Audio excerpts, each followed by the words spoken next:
Open na daw niya yung first gift niya. Yan, first gift. Hindi yan. Para dun sa ano mo, di ba ginagawa mong cave, yung tent, yung ano mo? Lights, para dun sa cave mo. Magkaroon ng kurtina yung bunk bed mo. Yan lang yan, lalagay natin. Para hindi na kumot. Ito, ang trip niya ngayon, yung parang may tent siya. Doon siya sa baba natutulog. Kaya yung regalo natin sa kanya ay yung parang cover ng bunk bed niya.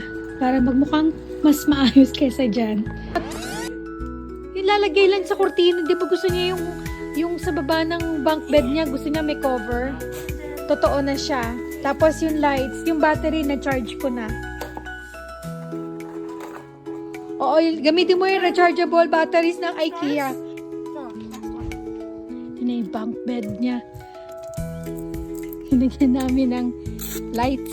Rechargeable battery lang yan. Ayan. Nux. Woo! Ganda ba? Gusto niya may cover na yung bunk bed niya eh, oh.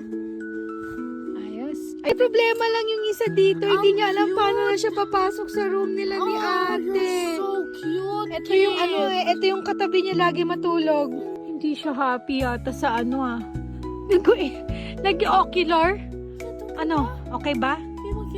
Ha? Approve. Ay, hindi niya gusto.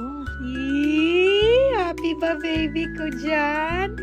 Wow, this is your crib. Tulog na kayo ni ate.